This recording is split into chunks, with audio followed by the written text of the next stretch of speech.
बेचेर खाएको होइन, त्यसरी चाहिँ नभनौँ। काङ्ग्रेसले क्या त्यसरी नभनौँ, काङ्ग्रेसले भने त्यसलाई निजीकरणको प्रक्रियामा गएको, त्यसको देशका उद्योगहरू चाहिँ सबै खरानीले पोलेर अनि खरानीको व्यापार गर्न बसे होइन त काङ्ग्रेस। निजीकरणको प्रक्रियामा गएको हो। त्यसलाई छ बाँसबारी छाला जुत्ता, कहाँ छ अहिले त मुटु रोग चाहिँ हस्पिटल बनिरहेको छ, कहाँ छ बासुलिङ सुगर, कहाँ छ जुट मिल, कहाँ छ जनकपुर चुरोट।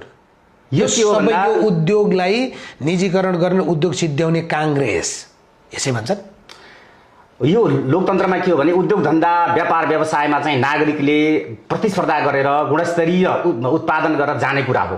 अब सबै उद्योग राज्यले चलाउने चाहिँ यो हाम्रो अर्थतन्त्र पनि होइन। सबै उद्योगलाई त्यो कागज कारखाना देख्दाखेरि मेरो त मन रुन्छ। राजेश सर, मैले जन्न खोजेको कुरा कागज कारखानाले ओगटेको जुन जग्गाको कुरा छ, त्यहाँ चाहिँ थुप्रै अहिले पनि श्रमजीवीहरूले आफ्नो पारिश्रमिक प्राप्त गरेका छैनन्, त्यसको निकास खोज्नुपर्ने छ एउटा होइन। श्रमजीवी अहिलेसम्म किन खोज्या भने त्यही त कानुनी समस्या भयो। मैले जोको दिनमा समाधान नगरे। ठिक छ, म त्यसमा तपाईँ सांसद भएपछि मात्रै समाधान हुन्छ, किन पत्याउने? त्यसमा पनि म आउँछु।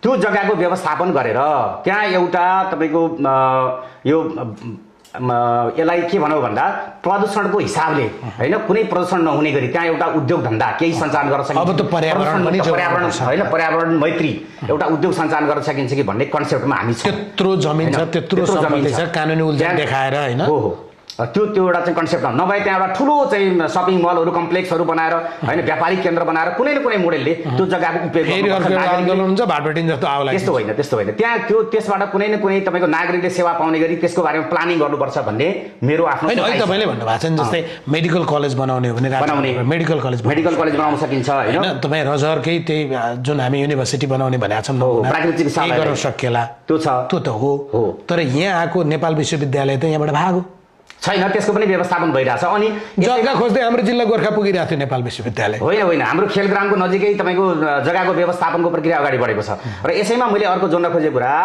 जुन हाम्रो डाक्टर शशाङ्क कोइरालाले उद्घोष गरेर काम प्रक्रियालाई अगाडि बढाउनु भएको छ, दुईटा काम अझै अपुरो भइरहेको छ। त्यो बीपी स्मृति खेलग्राम है, जुन गैडाकोटमा बीपी स्मृति खेलग्राम जग्गा छुट्याएर त्यसको एउटा प्रक्रिया अगाडि बढेको छ, त्यसलाई पूर्णता दिनु छ, जुन एउटा राष्ट्रिय गौरवको योजना बन्न सक्छ। अर्को ट्रमा सेन्टर भर्खरै चाहिँ शिलान्यास भएर काम अगाडि बढेको छ, त्यसलाई हामीले पुरा गर्नु छ। यस्ता अपुरा कामहरूलाई हामीले पुरा गर्दै जाने हो। कस्तो राम्रो कुरा गर्नुभएको छ। तपाईँको योजना सुन्दा यो जनताको समस्यासँग जोडिएको योजना छ।